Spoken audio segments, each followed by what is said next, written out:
औज़ुबिल्लाहि मिनश्शैतानिर्रजीम बिस्मिल्लाहिर्रहमानिर्रहीम अल्हम्दुलिल्लाहि रब्बिल आलमीन अर्रहमानिर्रहीम मालिकि यौमिद्दीन इय्याका नअबुदु व इय्याका नस्तईन इहदिनस सिरातल मुस्तक़ीम सिरातल लज़ीना अनअमता अलैहिम गैरिल मग़ज़ूबि अलैहिम वलद्दॉल्लीन बिस्मिल्लाहिर्रहमानिर्रहीम अल्लाहुम्मा सल्लि अला मुहम्मदिन व अला आलि मुहम्मद कमा सल्लैता अला इब्राहीम व अला आलि इब्राहीम इन्नका हमीदुम मजीद।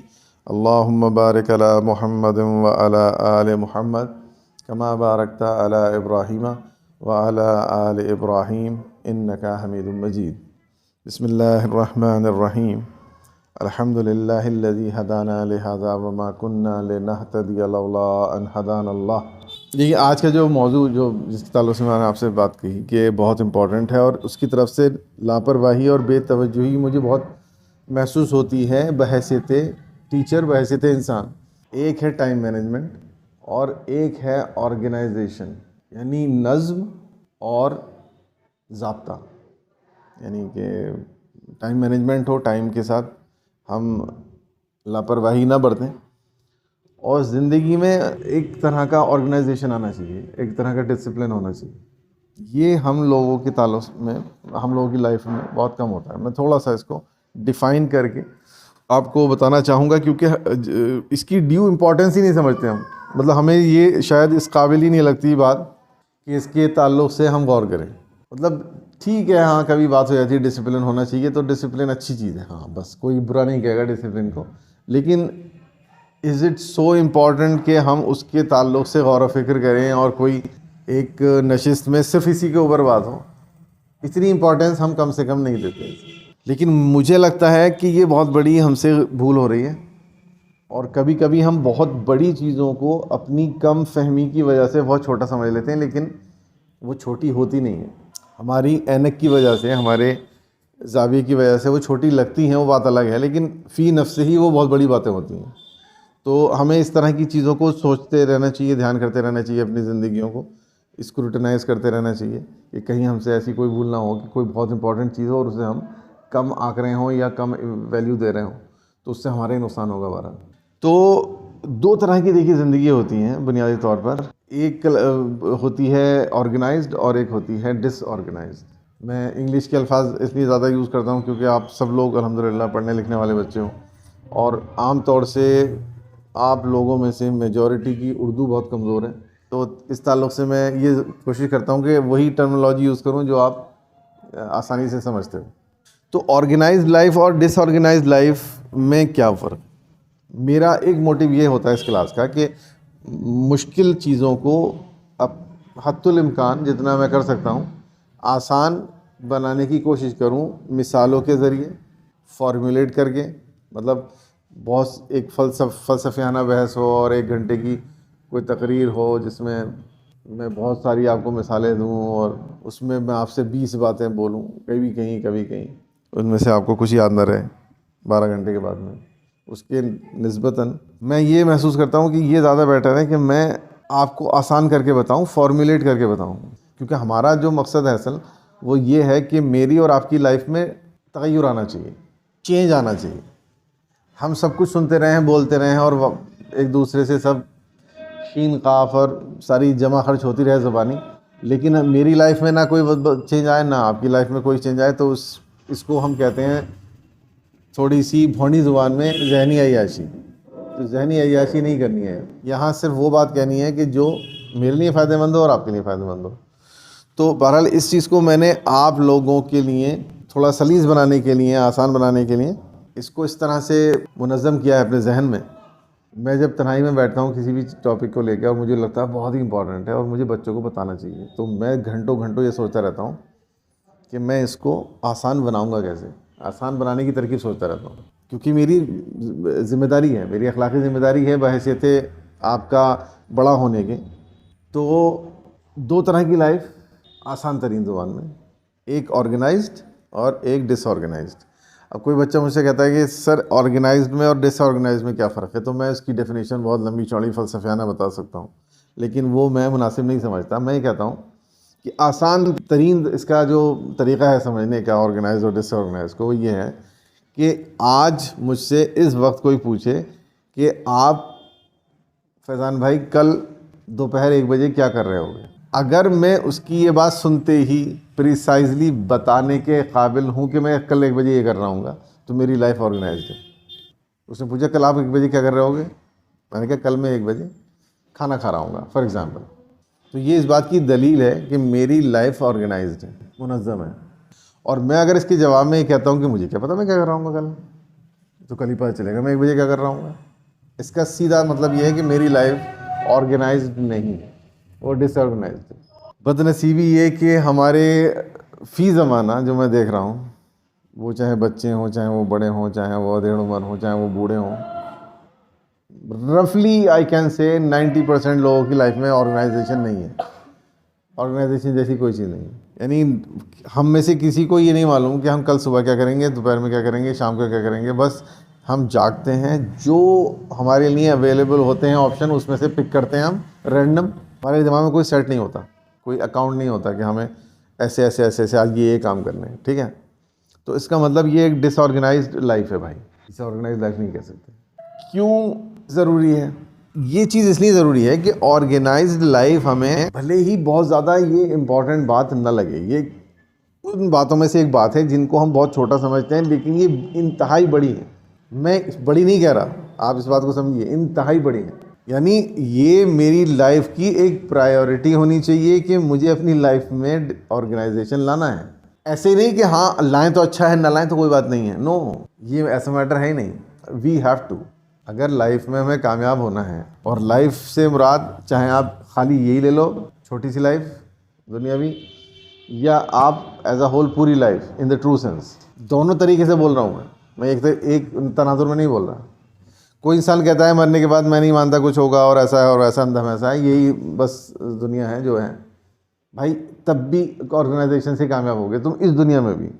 अगर इस दुनिया का आपको बिल गेट बनना है या स्टीव जॉब बनना है या ज़करबर्ग बनना है, तो आप उनकी लाइफ में पढ़ के देख लीजिए कितना ऑर्गेनाइजेशन है या कितना ऑर्गेनाइजेशन था जिसकी वजह से उन्हें कामयाबी मिली। तो अगर पैसा ही दीन है और पैसा ही प्रायोरिटी है, तब भी ये इक्वली इम्पॉर्टेंट है, तब भी बिना ऑर्गेनाइजेशन के नहीं हो पाएगा कुछ। आप यकीन जानिए, बिल्कुल तयशुदा बात है।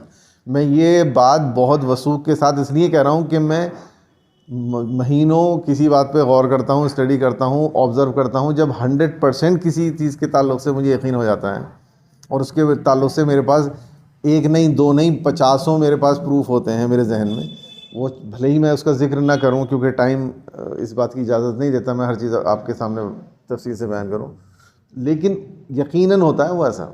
अगर आप मुझसे अलग में किसी क्लास के ताल्लुक़ से आप ये तहकीक करना चाहें कि आपने ये बात कही थी, इसके लिए आपके पास क्या दलील है, तो मैं दलील के ढेर लगा दूंगा, लेकिन उसके लिए आप वेलकम सम अदर टाइम। आप किसी और टाइम आइए, बैठिए और मुझसे पूछिए ये आपने बात कहाँ से बोली, वो कहाँ से बोली, वो कहाँ से बोली, मैं आपको शो कर सकता हूँ। लेकिन इस क्लास में मैं बहरहाल नहीं करता। लेकिन इस बात पर आप इत्मीनान रखिए कि इंशाअल्लाह ताला कोई भी बात बग़ैर दलील, बग़ैर सोचे समझे, बहुत ज़्यादा, सिर्फ सोचे समझे नहीं, बहुत ज़्यादा सोचे समझे बगैर मैं नहीं बताता। जब उसको पूरी तरह से मैं एनालाइज़ कर लेता हूँ, दिल मेरा मुतमईन हो जाता है कि इसमें कोई एरर नहीं है। हालांकि एरर इंसान की फितरत में है, फिर भी मुझसे गलती होती होंगी यकीनन, इसमें कोई इससे इनकार नहीं है। लेकिन मैं आपको ये समझाना चाह रहा हूँ कि मैं अपनी पूरी कोशिश करता हूँ कि उसमें एरर ना हो। इम्कानात बहुत कम होते हैं। तो मैं अगर ये बात कह रहा हूँ आपसे कि यकीनन ज़रूरी है ऑर्गेनाइजेशन, तो ज़रूरी है। फिर आप यकीन जान लीजिए इस बात को। आप जितनी लाइफ में आप मैच्योरिटी आएगी और आप ख़ुद इस बात पर गौर करोगे, आपको ख़ुद एहसास होगा इस बात का कि हाँ ये बहुत इंपॉर्टेंट है। और हम लोग बहैसियत मजमूई और बहैसियत इनफरादी इंसान, इनफरादी तौर पर भी और इज्तिमाई तौर पर भी, हम इसको बहुत कम वैल्यू देते हैं। इसमें कोई बुरा मानने की बात नहीं है।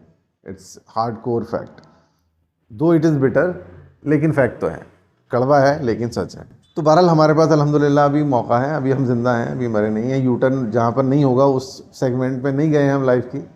मरने के बाद कोई यू टर्न नहीं है। अभी हमारे पास यू टर्न है, हम किसी भी मामले में यू टर्न मार सकते हैं। अभी हम कोई चीज़ रियलाइज़ करें कि हम लाइफ में ये चीज़ कर रहे हैं, ये नहीं करनी चाहिए, हम ख़त्म कर सकते हैं।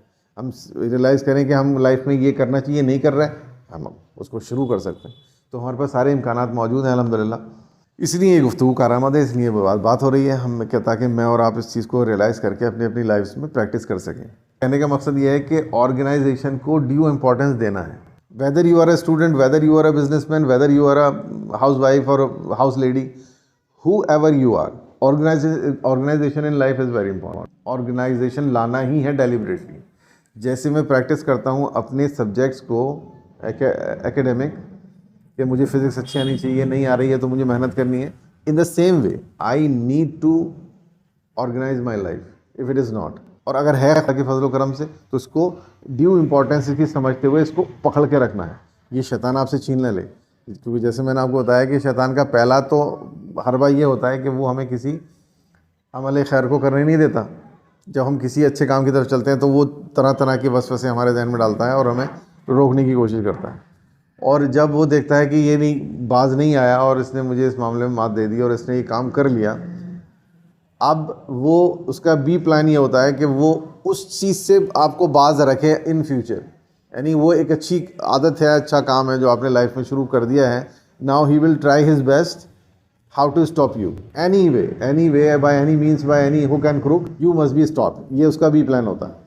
तो वो फिर वसवास करता है इसलिए कि भाई ये काम छोड़ दो, ये काम का नहीं है। तरह तरह के वसवसे डालेगा, कहाँ चक्कर में पड़ गए यार, पूरी सरदर्दी है यार, अच्छा खासी लाइफ जी रहे थे भाई, क्यों इतना टाइट कर लिया अपने आप को। इस तरह की बहुत सारी बातें हो सकती हैं। वो किसी इंसानी शक्ल में आपसे ये भी कहलवा सकता है, अरे यार ऐसे कैसे हो सकता है, ये तो बहुत हेक्टिक है। सही है, हाँ इंपॉर्टेंट है, लेकिन इतना भी नहीं जितना तुम दे रहे हो सकता है मेरे जहन में आ जाए, हाँ सही है। तो इस बात से भी हमें आगे रहना चाहिए कि अगर कोई चीज़ हमारी लाइफ में अच्छी है और हमें महसूस हो रही है कि बहुत अच्छी है, तो it must be maintained. Because एक चोर है जो हर टाइम वो चुराने के लिए लगा हुआ है मेरे पीछे। जैसा आप सभी जो लोग ये एक्सपीरियंस करते हो कि हम ज़िंदगी में जिस चीज़ की हमारे यहाँ होड़ है उस सोसाइटी में, वो पैसा है, दौलत है, और उसके दो मराहिल होते हैं। एक मरहले में हम उसको कमाने की मेहनत करते हैं और जब कमा लेते हैं तो उसको सेफ गार्ड करने की कोशिश करते हैं। कोई भी इंसान लाख, 2 लाख, 3 लाख रुपए अपने दरवाजे की चौखट पर रख के अंदर नहीं चला जाता। वो पहले संभाल के जाके अलमारी के अंदर लॉकर में रखता है, फिर ताला लगाता है, उसके बाद में बात काम करता है दूसरा। So we should be like that. अब हम कोई अगर अच्छी चीज़ गेन करते हैं एक अमल की शक्ल में, वो किसी दौलत से कम नहीं है, वो सबसे बड़ी दौलत है अगर हम समझें तो। That's a true wealth. Ultimate wealth तो वही है जो हमारे साथ जानी है। ये पैसा तो यहाँ ख़त्म हो जाएगा, लेकिन वो तो मरने के बाद मेरे साथ जाएगा, आखिरत में मुंतकिल होगा, वो तो असल दौलत है, वो तो कभी वैनिश ही नहीं होगी। तो ऐसी दौलत को भी मुझे सेफ गार्ड करना चाहिए, क्योंकि इसके चोर तो मुझे दिखाई देते हैं, उसका चोर ही दिखाई नहीं देता, वो तो और ज़्यादा ख़तरनाक है, वो तो इनविजिबल चोर है। इस चोर को तो मैं देख लूँ तो हो सकता है मैं उसका हाथ पकड़ लूँ, उसके टांग पकड़ लूँ, उसे घूंसा मार दूँ, उस चोर को तो मैं छू ही नहीं सकता। तो I need to be extra conscious about. तो बहरहाल ऑर्गेनाइजेशन का जैसे मैंने आपको फॉर्मुलेट किया कि अगर मुझे चेक करना है कि मेरी लाइफ कितनी ऑर्गेनाइज चल रही है, तो मुझे ये देखना पड़ेगा कि कल मैं अपने किसी काम को प्रेडिक्ट कर सकता हूँ क्या, किसी टाइम को प्रेडिक्ट कर सकता हूँ कि मैं इस टाइम में ये कर रहा हूँ। अब इसका मतलब ये नहीं है कि मैं फ्यूचर जानता हूँ। अलग अलग तरह के वसवास देता है इंसान। अरे आप तो कह रहे हैं आप कल ये कर रहे होगे, पता है आपको आप कल जिंदा भी होगे नहीं होगे, आपने ऐसे कैसे कह दिया। ऑब्वियसली मैं तो 1 मिनट के बाद भी ज़िंदा रहूँगा नहीं बता सकता। मैं अपना इरादा बता रहा हूँ कि अगर मैं ज़िंदा रहा तो 1 बजे ये कर रहा हूँ। I am not talking about my future. मैं अपने इरादे के ताल्लुक से बता रहा हूँ आपको कि मुझे करने का इरादा ये है। तो अगर मैं अपने इरादे को बता सकता हूँ कि कल मैं इस टाइम ये प्लान कर रहा हूँ, इस टाइम ये प्लान कर रहा हूँ, इस टाइम ये प्लान कर रहा हूँ, so obviously my life is organised. और ये बहुत बड़ी क्वालिटी है किसी भी इंसान की। अब इसको हम क्यों इम्पॉर्टेंट कह रहे हैं, इसके लिए थोड़े से मुख्तसरन ब्रीफ में मैं आपको आर्ग्यूमेंट्स देना चाहता हूँ। क्योंकि जब तक ह्यूमन टेंडेंसी है कि जब तक हमें किसी चीज़ की इल्लत पता नहीं होती, वो चीज़ हम करने के लिए विलिंग नहीं होते। वाई, व्हेन, हाउ, ये चीज़ हमारे लाइफ में बहुत मेजर पार्ट प्ले करती हैं। तो जब तक हम वाई का आंसर नहीं हमें मिल जाता, तब तक हम हाउ पे नहीं जाते। ये ह्यूमन टेंडेंसी है। पहले वाई को आंसर करो फिर हाउ होगा। तो जाहिर है कि आप मुझे पूछोगे सर कैसे ऑर्गेनाइज़ करें, इससे पहले ज़रूरी है बताना क्यों ऑर्गेनाइज़ करें। अल्लाह तबारक व तआला ने जो काम हमारे लिए मैंडेटरी करार दिए हैं, कंपलसरी करार दिए हैं, जिनको हम वाजिबात कहते हैं, उन कामों में से हर एक काम को हम थोड़ा सा गौर करके देखते हैं। सबसे पहले नमाज, मोस्ट इम्पॉर्टेंट, मोस्ट कॉमन। अल्लाह तबारक व तआला ये भी फरमा सकता था कि दिन में 5 बार नमाज़ पढ़नी, जैसे चाहो पढ़ लो, आसानी होती, और वो बंदे के लिए आसानी चाहता है। जैसे तुम्हें टाइम मिले 5 टाइम पढ़ लेना, बस 5 टाइम पढ़नी है। लेकिन हम सब जानते हैं कि उसने प्रिसाइजली हमें टाइम का तयन करवाया। उसने कहा नहीं, ये नमाज इस बजे से इस बजे के बीच में ये टाइम है, इसके बाद ख़त्म हो जाएगी। दूसरी नमाज इतने बज के इतने मिनट से लेके इतने बजकर इतने मिनट तक। तीसरी नमाज इतने बजे से इतने बजे तक। चौथी नमाज इतने बजे से इतने बजे तक। Time management. क्या नज़र आ रहा है हमें? खुदा को डिसिप्लिन पसंद है। वो अपनी इबादत भी डिसिप्लिन के अंदर करवाना चाह रहा है कि अनलटप नहीं होगा भाई, एक प्रिसाइज टाइम पर आओ, और उस टाइम आने का भी एक तरीका है, वो उसका डिसिप्लिन भी याद रखो। यानी everything is precisely chalked out. You will have to wash your hand, your face, your feet and this and that. वो भी एक स्पेसिफिक पैटर्न में। That means strict discipline is should be followed. पहले ये करना है, फिर ये करना है, फिर ये करना है, फिर ये करना है। Again it gave me that indication that अल्लाह सुब्हानहू व तआला लाइक्स इट। डिसिप्लिन अल्लाह ताला को पसंद है। फिर मैं मस्जिद में चला जाता हूँ, मुझे हुक्म होता है कि ये इमाम जब झुके तो तुम्हें झुकना है, जब इमाम खड़ा हो तो तुम्हें खड़ा होना है। हत्ता कि हदीस मुबारक में आता है कि जो इंसान इमाम से पहले सजदे और रुकू करने की कोशिश करे, उसको डरना चाहिए कि वो अल्लाह ताला उसकी शक्ल को मस्ख ना कर दे। एक सही रिवायत में आता है कि कहीं ऐसा ना हो कि तुम्हारी शक्लों को अल्लाह ताला गधों की मिसल बना दे। बहुत सख्त बातें कही गई हैं। यानी कि इस बात को बाकायदा हमें फोकस करवाया गया है कि ख़बरदार, इमाम से पहले मत झुक जाना। वो तुम्हारा लीडर है उस नमाज में, तो जब वो झुकेगा उसके बाद झुकोगे तुम, उससे पहले नहीं झुकोगे। इसका मतलब this is just like an army training, so disciplined, so organised, कि जब लीडर ने बोला अल्लाह अकबर, झुका, अब आप झुको सब एक साथ। जब उसने कहा सल्लल्लाहु अलैहि वसल्लम, सब एक साथ खड़े हो जाओ। और क्या चाहिए? और कौन सा प्रूफ चाहिए आपको कि अल्लाह ताला को ऑर्गेनाइजेशन पसंद है, अल्लाह ताला को डिसिप्लिन पसंद है? अल्लाह तबारक व तआला पूरी नमाज के एक एक एक्ट से मुझे और आपको ये डायरेक्टली सामने से इंडिकेट कर रहा है कि I like organisation in your life, I like discipline in your life, I like time management in your life. यहाँ टाइम मैनेजमेंट भी है, यहाँ डिसिप्लिन भी है, यहाँ ऑर्गेनाइजेशन भी है। आप मुझे एक अमल बता दीजिए ऐसा जिसके लिए अल्लाह ताला ने कोई प्रिसाइजली मुझे नहीं बोला हो, या हदीस में नबी सल्लल्लाहु अलैहि वसल्लम ने प्रिसाइजली मुझे ना फरमाया हो, या उसके ताल्लुक़ से वजाहत ना की हो। नमाज में कोई एक ऐसा अमल जिसके ताल्लुक़ से मैं फ्री हूँ, मैं जैसा चाहूँ करूँ। आप कहेंगे दुआ, तो दुआ is not a part of नमाज। वो नमाज से निकल जब जाते हैं तब आप दुआ पढ़ते हैं। लेकिन जो ताबुदी उमूर हैं उनके अंदर स्ट्रिक्ट डिसिप्लिन है, स्ट्रिक्ट ऑर्गेनाइजेशन है, स्ट्रिक्ट टाइम मैनेजमेंट है। तो ये बात मुझे वाज़े तौर पर ये बताती है कि मेरे रब को टाइम मैनेजमेंट एंड ऑर्गेनाइजेशन बहुत पसंद, डिसिप्लिन बहुत पसंद है। दूसरी बात लेते हैं, रोज़ा। इस टाइम सब एक साथ रुक जाना, इतने बज के इतने मिनट में एक साथ खाना शुरू कर देना। अल्लाह तबारक व तआला ये भी फरमा सकता था कि भाई हर साल जो है वो 1 महीने के रोज़े रखे जाएंगे, तय कर लेना आपस में कौन से महीने में रखने। तो जब देखो ठंड वंड सही ठीक ठाक पड़ रही है और ज़्यादा प्यास नहीं लगेगी, उस टाइम रख लेना। ऐसा तो नहीं है, अल्लाह तबारक व तआला ने फिक्स कर दिया 1 महीना, इसी महीने में रखने सबको। Well defined, well organised. उसका भी एक तरीका कि चांद देखो, चांद दिख जाए शुरू कर दो। कैसे शुरू करना है उसका प्रिसाइजली हमें चार्टर दे दिया गया है। इफ्तार ऐसे करनी है, सहरी ऐसे करनी है, बीच में किन की चीज़ों से परहेज़ करना है। जैसे डॉक्टर बताता है कि भाई ये तो दवा है और ये परहेज़ है, वो भी बताया जा रहा है अल्लाह ताला के ज़रिए कि देखो ये मत करना, ये मत करना, ये मत करना, ये मत। You need to keep off from these acts.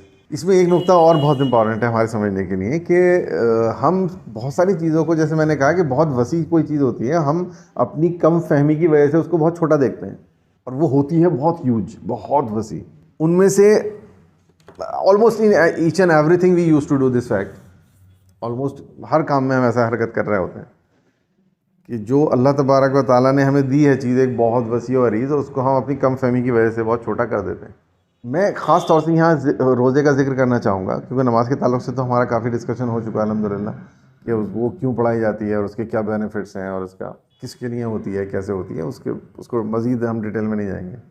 रोज़े के ताल्लुक़ से हमारा क्या फ़हम है, हम लोगों का क्या फ़हम है? एक ऑटोमेशन में एक चीज़ आ गई है, हर साल हमें बस जैसी चांद देखना है, हमें फ़ौरन नखा से जाके डबल रोटी लेके आनी है। एक ऑटोमेशन जैसे होता है ना, उसके अंदर बहुत ज़्यादा आपको कोशिश नहीं करनी पड़ती है। You don't have to prepare very in a special way. ऐसा नहीं हो रहा हमारी लाइफ में। हम ऑटोमेशन में चल रही है हमारी इबादत। ऑटोमेशन से मुराद ये है कि जब मैं शुरू में कोई बाइक चलाना शुरू करता हूँ या कोई कार सीखता हूँ तो हर चीज़ के ऊपर दिमाग को मरकूज करना पड़ता है कि यार ध्यान रहे, ये है ब्रेक भाई, कोई आ गया सामने तो ये दबाना है, ये एक्सीलेटर, ये गियर डाला, हो भी पहले क्लच दबाना पड़ेगा, आहिस्ता आहिस्ता छोड़ना पड़ेगा क्लच। मैं पूरा दिमाग लगा रहा हूँ, फोकस कर रहा हूँ उन चीज़ों पर। After span of time of practising these acts मेरा दिमाग यूज टू हो जाता है ऑटोमेशन में करने के लिए। फिर एक स्टेज ऐसी आती है, मैं 1 सेकंड के फ्रैक्शन के अंदर भी नहीं सोचता कि मुझे कहाँ दबाना है और किस चीज़ को एक्सेलरेट करना है। बस मैं बात कर रहा होता हूँ किसी से तो रुकी हुई होती चीज़, और जब वो बात करके निपट जाता हूँ तो मेरा दिमाग ऑटोमेटिकली एक्सेलेटर और क्लच और गियर को ऑपरेट कर रहा होता है। मेरे दिमाग में सिर्फ इरादा होता है, हाँ भाई चलो, अच्छा भाई ठीक है, मिलते हैं फिर, अल्लाह हाफिज़, और चालू हो जाती है गाड़ी। अब यहाँ पर मैं बिल्कुल भी फोकस नहीं कर रहा हूँ कि क्लच कौन सा है, ब्रेक कौन सा है, एक्सीलेटर कौन सा है। सिर्फ मैंने इरादा किया कार चलनी चाहिए और मेरा सारी बॉडी वैसी एक्ट करनी शुरू कर देती है, मैं फटाक से गियर डालूंगा ऑटोमेशन में। तो ये हमारी ह्यूमन टेंडेंसी है, हम मर्द हों या औरत हों, हमारी बॉडी ऐसी काम करती है, हम ऑटोमेशन में आ जाते हैं। लेकिन इबादत के अंदर ऑटोमेशन नहीं होना चाहिए, मैं आपको ये कन्वे करना चाह रहा हूँ। इबादत के अंदर ऑटोमेशन आ जाता है तो उसकी तासीर कम हो जाती है। इबादत सोच समझ के ही करनी चाहिए हमेशा, जब तक हम जिंदा हैं। We need to feel as the same way as we have done in the beginning of it. जब हमने पहली बार रोज़ा रखा था, जितना हम तवज्जो के साथ और जितने इन हमाक के साथ हमने रखा था, एक नई चीज़ फील हो रही थी हमें, ये नई चीज़ हमें फील होती रहनी चाहिए एवरी टाइम, अगर हमें उसका पूरा बेनिफिट लेना है। तो ये ऑटोमेशन में नहीं आनी चाहिए कि अब हम वो तवज्जो नहीं करते, वो हम इरादा नहीं करते, वो तो खुद ब खुद बाइक स्टार्ट हो जाती है और हम नखासे में एक डबल रोटी की दुकान पर खड़े होते हैं और ख़रीद रहे होते हैं। पर मैं जो बताना चाह रहा था उसमें थोड़े से मैं भटक गया, सॉरी फॉर दैट। मैं बताना ही चाह रहा था कि रमज़ान जो है वो बेसिकली मेरी लाइफ का चार्टर है। इस बात को समझिए, मैं उसको रूखा सूखा एक इबादत समझ लेता हूँ और बस ये ध्यान में होता है कि इसका बहुत ही कोई बड़ा इनाम मिलना है मुझे आखिरत में, बस इससे ज़्यादा कुछ नहीं है। मैं ये कभी नहीं सोचता कि अल्लाह तबारक व तआला जैसी ज़िंदगी मुझसे गुजरवाना चाहता है जैसे मेरा बंदा दुनिया में ज़िंदगी गुजारे, उसका ब्लूप्रिंट है ये रमज़ान। अल्लाह तबारक व तआला पसंद फरमाता है रातों को मेरे सामने मेरा बंदा मुझसे मांगे, मेरे सामने खड़ा हो, इसलिए वो 1 महीना हमें इज्तिमाई तौर पर प्रैक्टिस करवा रहा है कि रात को आओ और एक्स्ट्रा नमाज़ पढ़ो। You should maintain this in your life. ये मैनेजमेंट के किस टाइम खाना खाना है, सब दस्तरखान पे एक साथ बैठे हो, एक पर्टिकुलर टाइम पे स्टार्ट हो जा रहा है, आप सब लोग खाना स्टार्ट कर रहे हो, एक टाइम पे आप बंद कर रहे हो। अल्लाह सुब्हानहू व तआला likes it that we perform this act every day in our life, not in 1 month only। अब मुझे जहन में ये रहना चाहिए कि मेरे खुदा को ये पसंद है, तो मेरा ईद रमज़ान के बाद ईद के दिन भी और ईद के दिन से अगले दिन भी और इससे अगले दिन भी और पूरे 11 महीने अब हम एक साथ ऑर्गेनाइज्ड वे में खाना खाएंगे, ऑर्गेनाइज्ड वे में उठेंगे। अल्लाह सुब्हानहू व तआला लाइक्स इट, पर हम इसको ऐसे नहीं देख रहे। ईद के दिन से ही ईसा अपनी राह, मूसा अपनी राह, हो गई ख़त्म कहानी। वो 1 महीने की प्रैक्टिस क्या थी पता नहीं क्या थी, बस सवाब कमा रहे थे, सवाब कमा लिया। नहीं भाई, ये मिसअंडरस्टैंडिंग है। ये सवाब कमाना, सवाब तो मिलेगी, सवाब एक चीज़ जो चीज़ है उसको भी किसी दिन हम डिस्कस करेंगे, उसका एक स्पेसिफिक मीनिंग है बेटा। वो पता नहीं क्या बना रखा है हम लोगों ने, समझ ही नहीं आता किसी को। खुट्टी में पिला दिया, सवाब मिलेगा, सवाब मिलेगा, सवाब मिलेगा, उसके चक्कर में तमाम जितने भी ताबूदी उमूर हैं उनकी रूह निकल गई। हम उस तरह से इबादत को देख ही नहीं रहे जैसे देखना चाहिए, बस सवाब के चक्कर में पड़े हुए हैं सब। नमाज़ पढ़ रहे हैं तो सवाब, कुरान मजीद पढ़ रहे हैं तो सवाब, रोज़ा रख रहे हैं तो सवाब, बस सवाब सवाब सवाब सवाब। इस चक्कर में हम उसकी डेप्थ ही नहीं समझ रहे, उस इबादत की डेप्थ क्या है। ये क्लियर हो गया? क्लियर हो गया बात कि रमज़ान के अंदर हमें लाइफ का एक चार्टर मिलता है। मैं इसमें एक थोड़ा सा आपको एक बात शेयर कर दूं, इससे आपकी बहुत क्लैरिटी आएगी।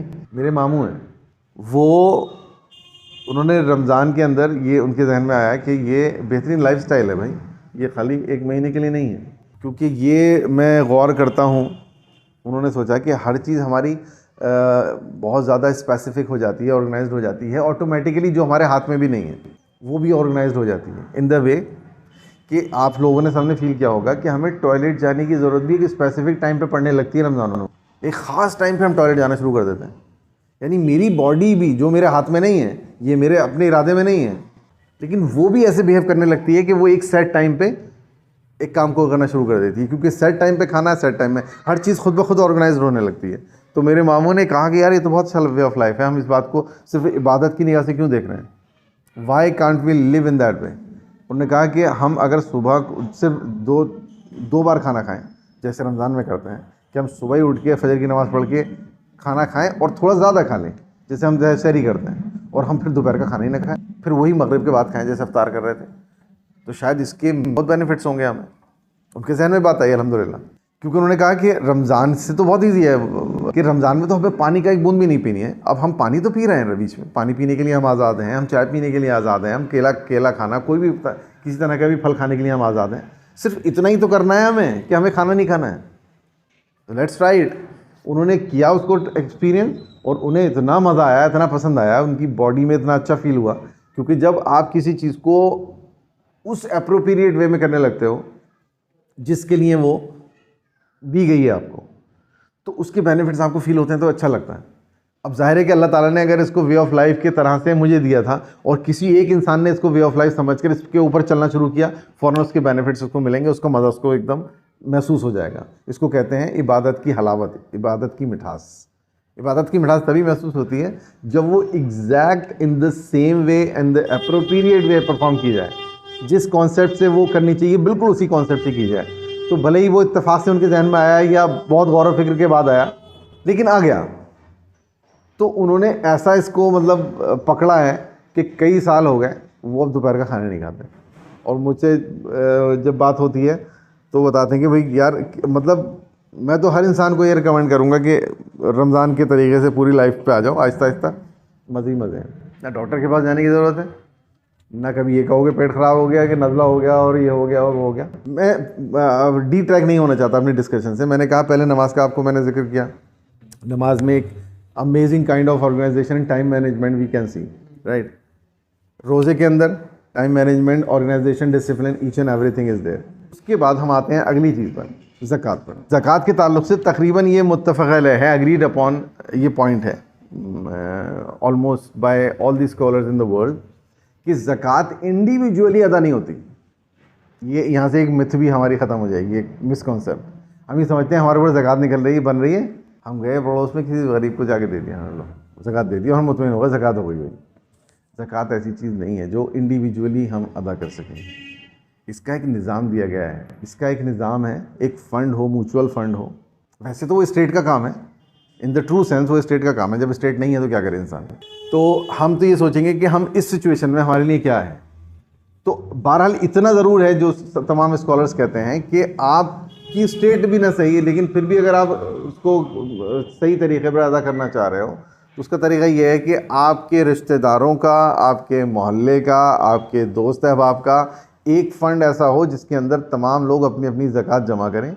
और जब एक वाफिर मकदार आपके पास हो, एक ह्यूज अमाउंट ऑफ मनी हो, तो आप किसी के 2 टाइम का खाना प्रोवाइड मत करिए, उसको सोर्स ऑफ इनकम प्रोवाइड करिए। आपके अतराफ़ में कोई ऐसा आदमी है जिसके पास कोई ज़रिया माश नहीं है, वो मांगने के लिए मजबूर है, उसको ना पढ़ाई लिखाई आती है, ना कोई काम आता है, या काम आता भी है तो वो फिज़िकली कोई हादसे का शिकार होकर वो उस काबिल नहीं रहा है, तो आप सब मिलकर उसको एक दुकान करवा दो भाई परचून की, कि जिसके ऊपर बैठा रहे और वो अपनी खुददारी के साथ अपनी ज़िंदगी को गुजारने के काबिल बन जाए, बजाय इसके कि आप उसको इतना अमाउंट दे दो कि वो 2-3 दिन खाना खा ले, उसके बाद फिर किसी के आगे हाथ फैलाए। अल्लाह ताला इसको पसंद नहीं फरमाता। Provide him a source of income. अगर वो ई रिक्शा चला सकता है तो हम मिलकर उसको ई रिक्शा खरीद के दे दें 70-80 हज़ार की, कि ले भैया ई रिक्शा है, अब मत मांगियो किसी से, अब मत करना मेरे पास कोई काम नहीं है, काम दे दिया हमने तुम्हें। This is the right way. तो ज़कात के अंदर भी अल्लाह तबारक व तआला ने ऑर्गेनाइजेशन रखा है, उसके अंदर भी अनलटप नहीं है कि आप कैसे भी दे दो। अच्छा, डिसिप्लिन की बात यह है कि उसका एक स्पेसिफिक परसेंटेज है, यू नो वेल, 2.5% आपकी सेविंग पर लगता है वो। तो अल्लाह तबारक व तआला पूरी मैथमेटिक्स से हमें समझा रहा है कि भाई आई लाइक डिसिप्लिन। ऐसा नहीं है कि जितना दे दो मर्जी चाहो दे दो, 2.5% चाहिए तुम्हारी सेविंग पर। So each and everything is well defined and precise. This is called organised, this is called discipline. और डिसिप्लिन क्या होता है? तो यहाँ भी अल्लाह तबारक व तआला हमें वाज़े तौर पर इस बात को इंडिकेट कर रहा है कि मुझे डिसिप्लिन पसंद है। उसके बाद आ जाइए हज के ऊपर। एक स्पेसिफिक मंथ है, उस स्पेसिफिक मंथ में ही आपको करना है time management. Each and everything is precisely mentioned, कहाँ पर एहराम बांधना है, कितना तवाफ़ करना है, कब सफ़ा मरवा दौड़ना है, कब मिना जाना है, कब मुज़ल्फ़ा जाना है, कब मदीने जाना है, कहाँ पे कितनी रकत नमाज़ पढ़नी है, और कैसे बताएगा डिसिप्लिन वो यार। इसके बाद भी अगर मैं डिसिप्लिन की वैल्यू ना समझूं और मैं सोचूं कि हाँ ठीक है डिसिप्लिन अच्छा है लेकिन तभी ज़रूरी नहीं है, तो मुझसे बड़ा अहमक कोई नहीं है फिर दुनिया में, फिर क्या जवाब दूंगा आखिरत में मैं। तो मैं ये चीज़ देखता हूँ कि हमारे स्टूडेंट्स के, हमारे बड़ों के, हमारे बिजनेसमैन के, हमारे इन जनरल पूरी सोसाइटी के अंदर डिसिप्लिन बहुत कम है और हम इसको ड्यू इंपॉर्टेंस नहीं दे रहे हैं। That's why I decided to discuss this point with you. अब यहाँ पर वाई मैंने आपको बता दिया, ये प्योर इस्लामिक पर्सपेक्टिव है। जाहिर है कि कोई एक वैसा इंसान जो इस्लाम के ऊपर फेथ नहीं रखता वो कहेगा कि यार जी हम तो नहीं मानते हैं, इस्लाम की फ़िलॉसफी अपने पास रखो, आप तो हमें दुनिया से समझाओ दुनिया में। तो मैं उससे ये कहूँगा कि भाई तुम्हारा दीन क्या है पहले तो ये बताओ। तो वाज़ेह सी बात है कि जिस इंसान का खुदा पर ईमान नहीं होता उसका दीन पैसा होता है, आप इसको मानो या ना मानो। हज़ारों लाखों करोड़ों मिसालें आप देख सकते हो। भाई अगर खुदा तुम्हारा मालिक नहीं है, उसके बंदे नहीं हो, तो फिर तुम पैसे के बंदे हो, शोहरत के बंदे हो। ठीक है, चलो तुम्हारे उसी खुदा के ताल्लुक़ से बात करते हैं। कोई एक नाम हिस्ट्री में बताओ जो इंसान पैसे के ताल्लुक़ से, शोहरत के ताल्लुक़ से तुम्हारी नज़र में कामयाब तरीन इंसान हो और उसकी लाइफ में डिसिप्लिन ना हो। अब वो उठा के देखेगा बिल गेट्स की लाइफ को, ज़करबर्ग की लाइफ को, स्टीव जॉब्स की लाइफ को, एलन मस्क की लाइफ को, या फिरौन की लाइफ को, या so and so many are there. वो देखेगा कि हर आदमी अपनी लाइफ में डिसिप्लिन्ड है। मैंने इस बात को ऐसे लोगों को बताने के लिए जो ये बोल सकते हैं, जैसे मैंने अभी आपके सामने बोला, मैंने इन सब लोगों की बायोग्राफी को देखा, इन सब लोगों की लाइफ में झांक के देखा है। और मुझे जैसे उम्मीद थी मुझे कि अल्लाह ताला मुझे नहीं रहनुमाई फरमाएगा, बिल्कुल ऐसे ही रहनुमाई हुई अल्हम्दुलिल्लाह रब्बिल आलमीन। और मैंने देखा अरे भाई साहब, जिससे पूछो उससे ब्रिगेड से पूछना आप किस टाइम सुबह उठते हैं, 4 बजे। आफ्टर दैट मैं ये करता हूँ, मैं ये करता हूँ, मैं ये करता हूँ, मैं प्रिसाइजली बता रहा हूँ पूरे दिन का चार्टर। इसका मतलब ऑर्गेनाइजेशन तो वहाँ भी है भाई। अगर तुझे खुदा नहीं चाहिए, पैसा चाहिए, तो बिल गेट्स बनना है, तब भी ऑर्गेनाइजेशन चाहिए। इससे बचने का कोई फ़र्क वो नहीं है कि भाई ये हमारा डिपार्टमेंट नहीं है, हम उस डिपार्टमेंट के आदमी, तो हमें डिसिप्लिन नहीं चाहिए। यू नीड डिसिप्लिन एनीवे, इससे नहीं बच सकते आप। तो दुनिया में अगर फ़िरौन बनना है, हमान बनना है, कारून बनना है, तब भी डिसिप्लिन चाहिए भाई साहब। कंक्लूडिंग आवर पॉइंट कि डिसिप्लिन लाइफ में आना चाहिए। अच्छा, मैं इसमें थोड़ी सी डाउन कर दूं, और वो है स्टूडेंट्स के लिए ख़ास तौर से। एक बंदा है इंग्लैंड का, हैरी मैडॉक्स नाम का, वो एक मतलब लेजेंड की तरह से ही माना जाता है पूरी दुनिया के लिए। तो उसने किताब लिखी और उस किताब का नाम रखा उसने हाउ टू स्टडी। हालांकि वो सिर्फ स्टडी के लिए नहीं है, हर चीज़ के ताल्लुक से है। कैसे क्लासरूम बने, क्या उसका साइज़ हो, क्या उसकी टाइमिंग हो, टेबल की ऊंचाई कितनी हो, चेयर की ऊंचाई कितनी हो, लाइट को किस एंगल पे लगाना चाहिए। खुशनसीबी मेरी कि मुझे पढ़ने का इत्तेफाक हुआ उसको, और एक बार नहीं कई बार मैंने रिपीटेडली उसको पढ़ा, मुझे इतनी अच्छी लगी उसकी बुक। तो उसने बात कही कि मैंने अपनी लाइफ में जितने टॉपर्स से मिला हूँ, जितने आउटस्टैंडिंग स्टूडेंट से मिला हूँ, उनके अंदर मैंने कुछ कॉमन बातें देखी हैं। कहते हैं first thing is discipline. Every topper in the world had been disciplined. Undisciplined कोई टॉपर नहीं रहा भाई। तो पता चल गया भाई टॉपर बनने के लिए भी डिसिप्लिन चाहिए, एजुकेशन में अच्छा परफॉर्म करने के लिए भी डिसिप्लिन चाहिए। जब हम ये कह रहे हैं कि हर फील्ड में कामयाबी के लिए शर्त है डिसिप्लिन, तो फिर मेरी लाइफ में डिसिप्लिन क्यों नहीं है? तो सुबह को उठता हूँ, मेरे दिमाग में कोई प्लान नहीं होता, नाश्ता करा, उसके बाद में क्या पढ़ना है क्या नहीं पढ़ना है, कहाँ जाना है, कुछ नहीं पता मुझे। जैसे मुझे लाइफ ले जा रही, मैं चल रहा हूँ। कोई दोस्त आ गया, उसके साथ चला गया, नहीं आया तो कुछ और कर रहा होता, वो नहीं तो तीसरा कोई काम कर रहा होता, अब्बा कुछ बता दे तो उनका काम कर रहा होता। कुछ नहीं पता मुझे मैं क्या कर रहा हूँ, 2 घंटे बाद क्या कर रहा हूँ, शाम में क्या, मुझे कोई प्लान ही नहीं है मेरे पास। तो ये पॉइंट था मुझे बताना आपको कि ऑर्गेनाइजेशन एंड डिसिप्लिन का ये इंपॉर्टेंट रोल है। कंक्लूडिंग कि डिसिप्लिन ऑर्गेनाइजेशन अपनी लाइफ में लाइए। यकीन है बिल्कुल दिल की गहराइयों में कि खुदा को इंतहाई पसंद है, अल्लाह तबारक व तआला को इंतहाई पसंद है डिसिप्लिन, और इसलिए हम लोगों की लाइफ में डिसिप्लिन होना चाहिए। कैसे होना चाहिए, कैसे ऑर्गेनाइजेशन होनी चाहिए, ये एक अलग बहस है। इसके लिए भी इंशाअल्लाह ताला मैं आपकी पूरी मदद करूँगा, क्योंकि मैं इस ताल्लुक़ से बहुत सोचता हूँ और सोचता रहता हूँ, और सोचा है मैंने अपनी लाइफ में। तो मुझे इसकी बहुत सारी ट्रिक्स भी आती हैं जिससे मैं आपको फ़ायदा पहुँचा सकता हूँ। तो बहरहाल इस क्लास में तो पॉसिबल नहीं हो पाता दोनों को मर्ज करना, मुमकिन हुआ तो अगले हफ्ते हम ये बात करेंगे कि हाउ टू मैनेज और how to achieve discipline in our life. ठीक है, तो आज के लिए बस इतना।